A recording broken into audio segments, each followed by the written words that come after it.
चलिए शुरू करते हैं। चैप्टर नंबर 6 आपके यहाँ पे चल रहा है, ठीक है।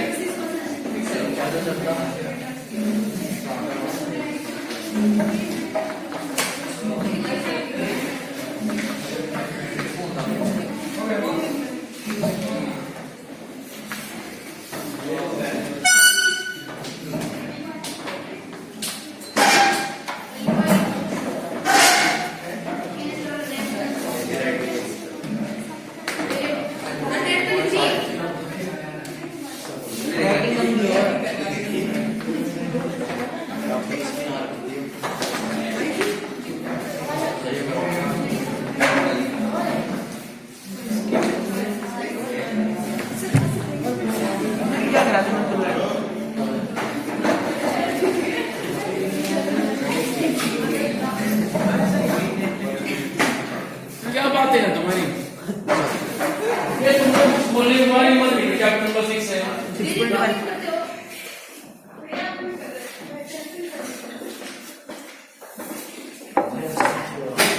चैप्टर नंबर 6 में सबसे पहले वहां पे आते हैं थेल्स थ्योरम। थेल्स थ्योरम का ही दूसरा नाम होता है BPT, basic proportionality theorem.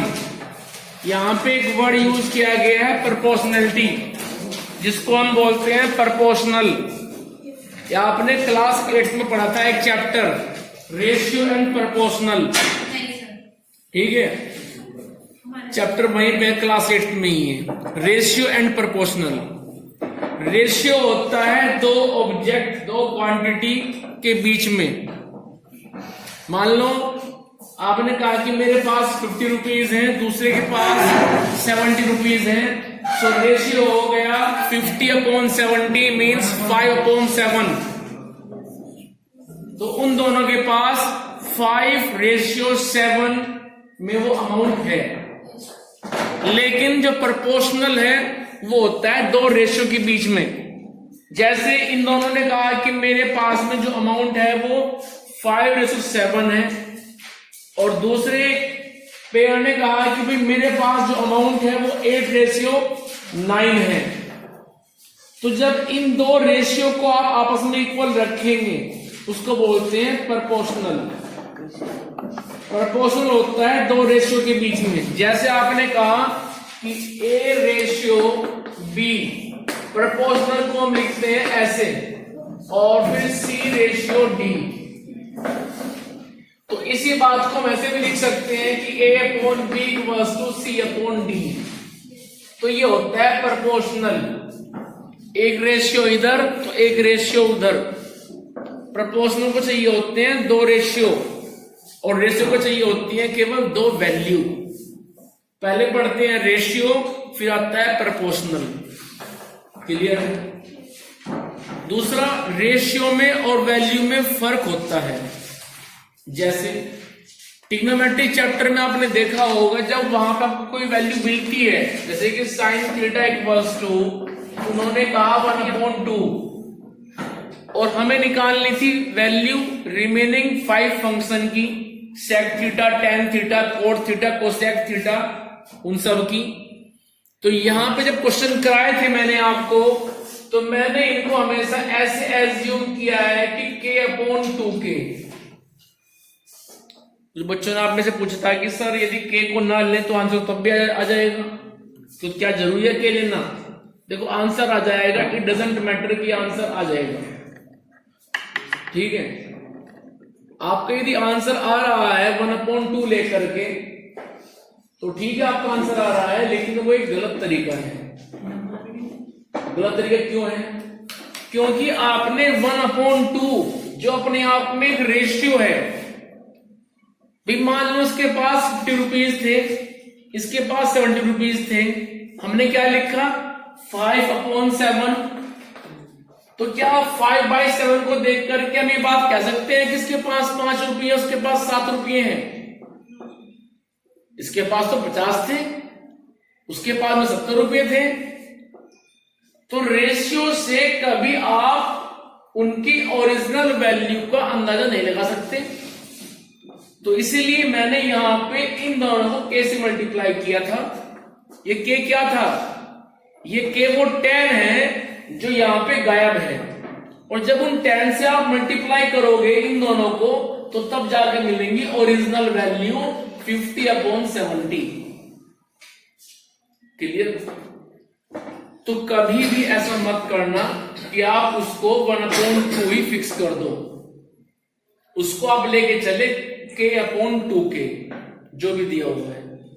Clear? क्योंकि रेशियो में और वैल्यू में बहुत बड़ा डिफरेंस होता है। जब आप वैल्यू से कन्वर्ट करते हो रेशियो, मैंने कहा कि इसके पास में 1000 रुपये हैं, दूसरे के पास में 10,000 रुपये हैं, तो आप इसको काट फीट करके लिखोगे 1/10। तो क्या 1/10 से आप ये बताओगे कि उसके पास में 1 रुपीज, उसके पास में 10 रुपीज है? जो एक्चुअल केस था वो तो कुछ और था। वो तो क्या था कि उसके पास 1000 रुपये थे, उसके पास में 10,000 रुपये थे, डिवाइड करने के बाद 1/10 मिला। तो क्या 1/10 को आप परमानेंटली फिक्स कर दोगे कि उसके पास 1 रुपीज, उसके पास में 10 रुपीज? नहीं कर सकते, क्योंकि तो काटने पीटने के बाद में तो वैल्यू आई है, उसको सोल्व करने के बाद। समझ में आ रहा है क्या बता रहा हूं मैं बता रहा हूं कि रेशियो और वैल्यू में फर्क होता है। तो जब कभी रेशियो मिलता है उसको कैसे मल्टीप्लाई करो, तो लिखो k/10 और तब लेके चलना ट्रिग्नोमेट्री चैप्टर में। ऐसा आपने वैसे भी किया है प्रैक्टिकली। जैसे हमने कहा कि ट्रायंगल है और ट्रायंगल के तीनों एंगल 1:2:3 में है, तो आपने क्या किया था फटाक से क्लास 8 में आपने लिख दिया कि x, 2x, 3x। तो क्या कभी पूछा है अपने आप से x क्यों ले रहे हो? ऐसा नहीं है कि आपके पास माइंड नहीं है, माइंड है, उसका यूज भी किया करो। टीचर ने कहा कि बेटा कन्वर्ट कर लो रेशियो को x से मल्टीप्लाई करके x, 2x और 3x में। तो आपको जानना चाहिए था कि x से मल्टीप्लाई क्यों कर रहे हैं, ये x कहां से आया, और क्या x से मल्टीप्लाई करेंगे सब में, 1 में भी, 2 में भी, 3 में भी? ऐसे नहीं हो सकता कि हम 1 में मल्टीप्लाई करें x से, 2 में मल्टीप्लाई करें y से, और 3 में करें z से, और बनाए एंगल x, 2y और 3z बजाय x, 2x और 3x के। तो वहां पे सबको x से मल्टीप्लाई क्यों की गई है? वो सिर्फ इसलिए की गई है क्योंकि जो आप रेशियो लिख रहे हो 1:2:3, ये तब आया है जब वो सारे के सारे एक कॉमन टर्म से कटे हैं। जैसे यहां पे कटे थे, किससे? 1000 से ऊपर और नीचे। तो इसीलिए जब कन्वर्ट करते हैं रेशियो को वैल्यू में तो हम लेते हैं सिर्फ x और x से मल्टीप्लाई करते हैं सबको, बनाते हैं वैल्यू। तो ये अभी रेशियो है, लेकिन जो आप लिखते हैं x, 2x, 3x वो होता है वैल्यू। तो जब बदलते हैं रेशियो को वैल्यू में तो लेते हैं एक वेरिएबल x, तब बदलते हैं रेशियो को वैल्यू में। ठीक है? तो यहां पे जो जिक्र शुरू हुआ इसका, वो शुरू हुआ बीपीटी से। बीपीटी मतलब बेसिक प्रोपोर्शनैलिटी थ्योरम। अब वर्ड यूज हुआ है प्रोपोर्शनैलिटी, वो क्यों हुआ है? क्योंकि थेल्स ने एक बात कही थी कि जब एक ट्रायंगल लेके चलोगे आप और उस ट्रायंगल में आप उसकी किसी एक साइड के parallel, may be this side, may be this और मे बी दिस, जब उस ट्रायंगल में आप उसकी किसी एक साइड के पैरेलल एक लाइन ड्रॉ करते हो, तो ये लाइन जो उसकी इस साइड के पैरेलल है, ये रिमेनिंग 2 साइड्स को सेम रेशियो में डिवाइड करती है।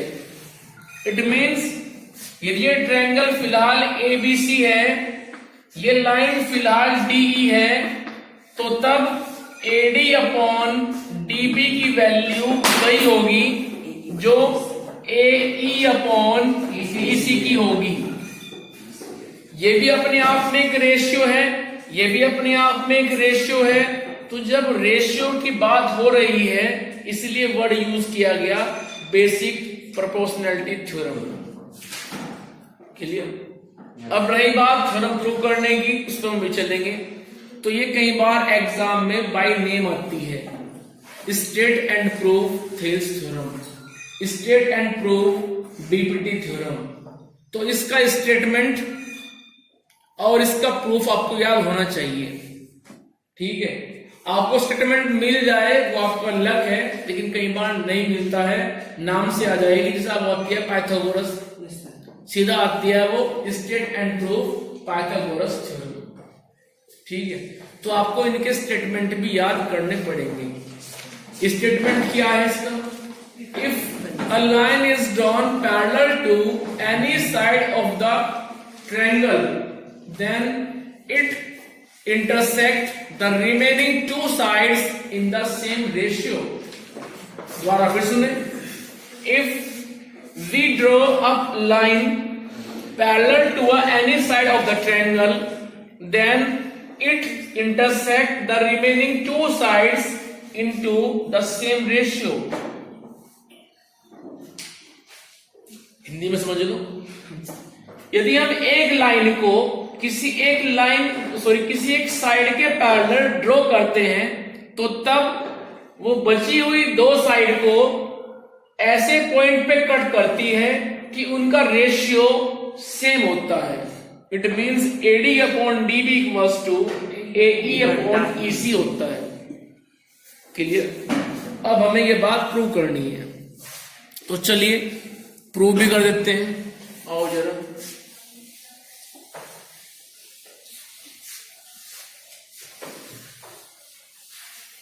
एक बात और सुन लो, ट्रायंगल दो तरह से होते हैं। एक होता है एक्यूट एंगल ट्रायंगल, जिसके अंदर सारे के सारे एंगल एक्यूट होते हैं। Acute means below 90।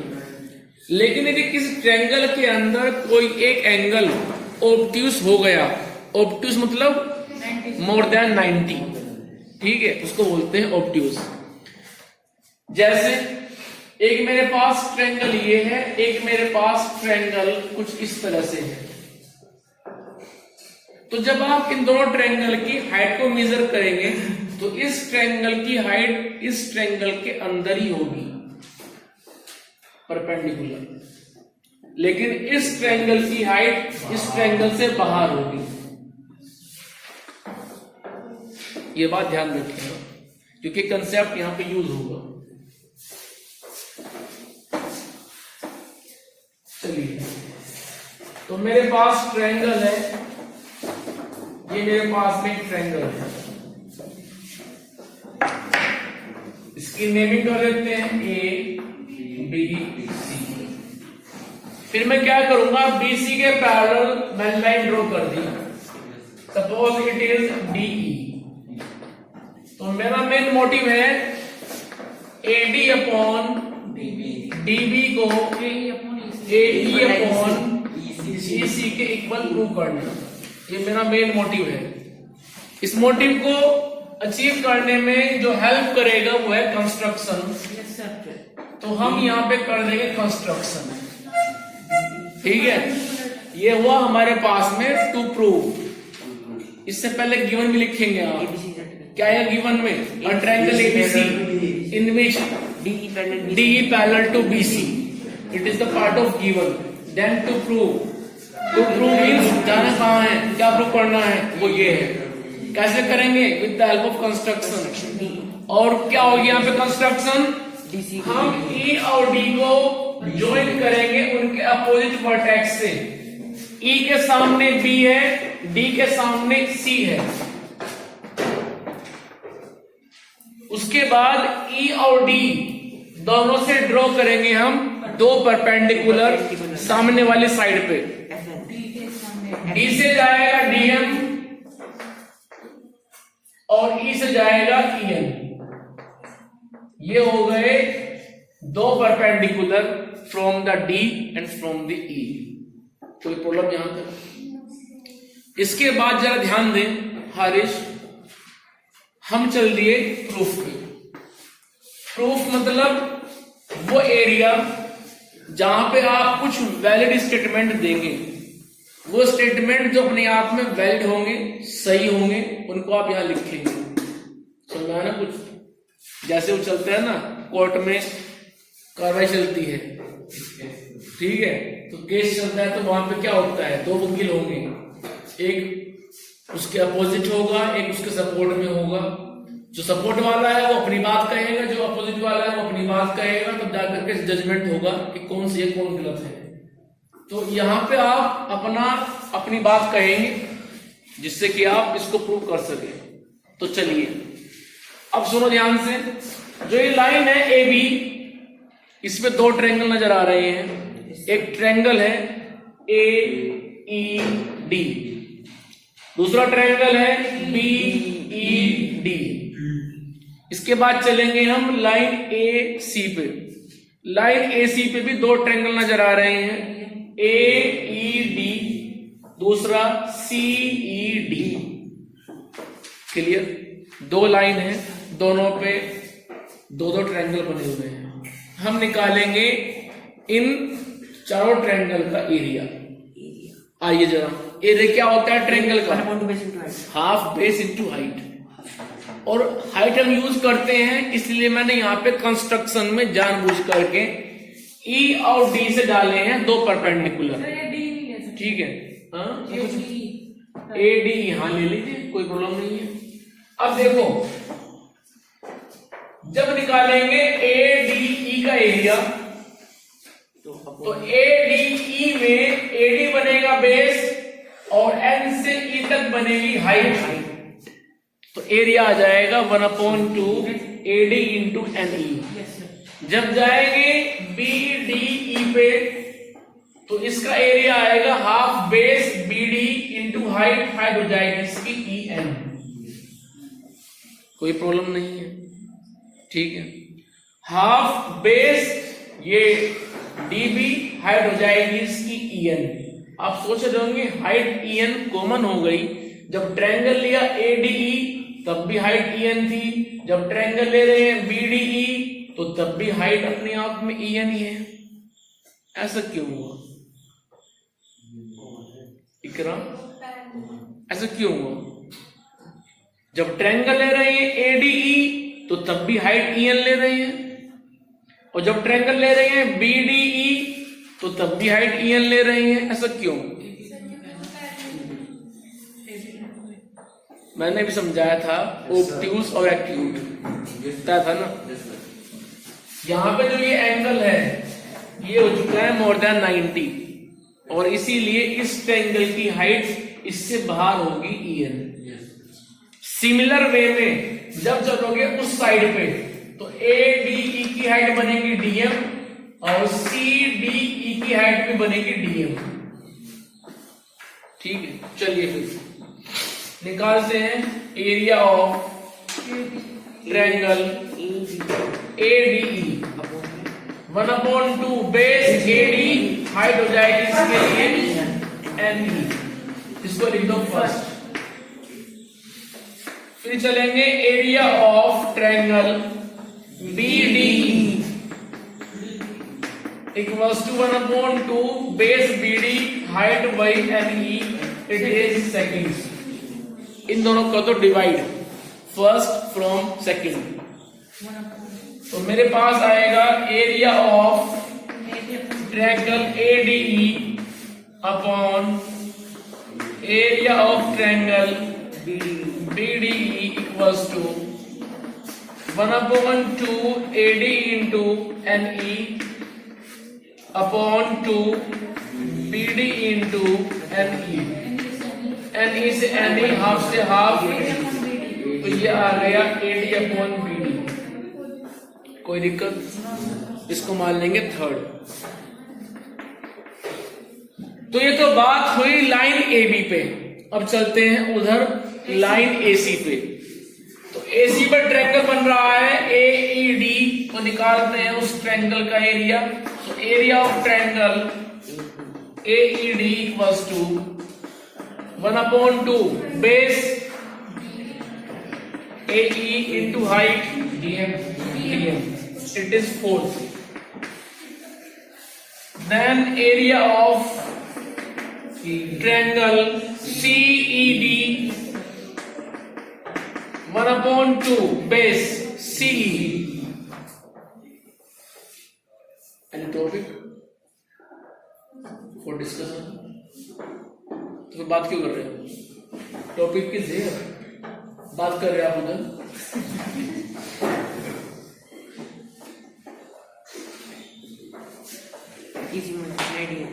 CE into DM। अब डिवाइड कीजिए फोर्थ को फिफ्थ से, तो बनेगा area of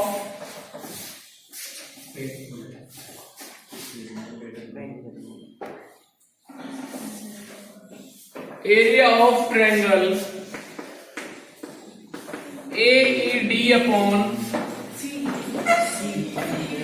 area of triangle CED equals to 1/2 time of AE into DM upon 1/2 into CE into DM। DM से DM कट गया, 1/2 से 1/2 कट गया, और बाकी मेरे पास बचता है AE upon CE। It is 6 equation. अब जरा ध्यान देना यहां पे, है ना, जो रिजल्ट मिला है मुझे थर्ड से और 6 से, यही मेरा आंसर है।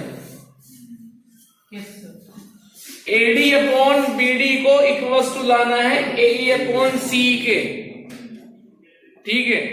अब ये दोनों अपने आप में इक्वल कब होंगे? जब वो पार्ट बराबर हो जाए जिनके ये इक्वल हैं। जब तक ये दोनों इक्वल नहीं होंगे तो तब तक वो भी इक्वल नहीं होंगे। x ने कहा कि वो y है, फिर x बोल रहा है कि वो z भी है, तो क्या हुआ? y z बराबर हो गए ना। समझ में नहीं है ना? ठीक है, तो इन दोनों को सेम करो। सेम कैसे करें? इनमें एक पार्ट तो सेम ही है, जैसे ADE और AED। ध्यान से देखो फिगर में, ट्रायंगल ADE और ट्रायंगल AED दोनों सेम ही तो हैं। तो बात फिर किसके लिए बची? बात बची फिर सिर्फ BDE और CED के लिए। तो BDE ये है, CED ये है। चलते हैं क्लास 9th में। क्लास 9th में आपने एक बात पढ़ी थी, on the same base between the same two parallel line, the two triangle has equal area। यदि आप एक बेस लें और दो पैरेलल लाइन के बीच में लें, जैसे आउटर, ये लाइन दो पैरेलल हैं, आपने क्या किया? इस पैरेलल लाइन का एक स्मॉल सेगमेंट लिया एज अ बेस, और फिर आप ट्रायंगल बना रहे हो इस बेस को यूज करके मोर देन वन, ऐसे इस तरह से। याद आया कुछ बचपन की बातें? ठीक है, तो ये ट्रायंगल जितने भी बनेंगे सबका एरिया अपने आप में इक्वल होगा। ये थ्योरम थी आपके पास, on the same base between same two parallel line the triangles have equal area. ठीक है, तो वही बात हम यहां पे यूज करेंगे। कैसे? असल हम लिखेंगे कि DE पैरेलल है BC के, फिर हमने DE को दो बार यूज किया, एक बार DEB में और दूसरी बार DEC में। तो क्या दोनों का एरिया सेम नहीं होगा? और ये दोनों है कहां? ये दोनों इधर है, BDE यहां पे है और CED यहां पे है। क्लियर? तो इसके बाद में हमें ये बात लिखनी पड़ेगी। बोलिए। असल में क्या है, ये जो आपको ये बात बताई है, ये क्लास 9th की है, कि जब आप बिटवीन सेम पैरेलल लाइन एक सेम सेगमेंट को एज अ बेस यूज करें और उसको बेस यूज करके आप वहां पे ट्रायंगल्स बनाए मोर देन वन, तो तब उनका एरिया अपने आप में इक्वल होता है। ठीक है, सुनना है कुछ? वहां पे एक थ्योरम और भी थी वैभव, बस सुनते रहे। वो थ्योरम ये थी कि यदि सेम पैरेलल लाइन है और आपने सेम बेस यूज किया है और अब आप यहां यदि बनाते हो पैरेललोग्राम तो उनका एरिया भी सेम होगा। जैसे आपने बनाया पैरेललोग्राम ऐसे, फिर इसने बनाया पैरेललोग्राम ऐसे, तो इनका एरिया भी सेम होगा। आप सोच रहे हैं कि एरिया सेम क्यों होगा, ट्रायंगल का एरिया सेम क्यों हुआ? क्योंकि ट्रायंगल का फॉर्मूला क्या होता है एरिया का, 1/2 बेस इंटू हाइट। अब आप ट्रायंगल जितने भी बना रहे हो सब में बेस वही है, क्योंकि वो बन रही है बिटवीन सेम पैरेलल, तो उनकी हाइट भी वही है। सुनना है कुछ? जब चलोगे पैरेललोग्राम में, तो पैरेललोग्राम में एरिया कैसे होता है, क्या निकालते हैं एरिया में, 1/2 बेस इंटू हाइट। फॉर्मूला उसका भी वही है पैरेललोग्राम का, सॉरी वहां पर 1/2 नहीं होता, वहां पे होता है सिर्फ बेस इंटू हाइट। तो पैरेललोग्राम का एरिया सेम क्यों हुआ, क्योंकि उनका बेस भी सेम है और उनकी हाइट भी सेम ही है। सुनना है कुछ? तो इसीलिए दो पैरेलल लाइन के बीच में आप जब सेम बेस को यूज करते हो तो पैरेललोग्राम बनाए या ट्रायंगल बनाए, सबका एरिया सेम होता है। क्लियर है यहां तक? तो इससे आगे नेक्स्ट लाइन में हम लिखेंगे, अभी तो खैर आपका लंच हो गया, ठीक है, चलिए बाकी बातें हम बाद में करेंगे।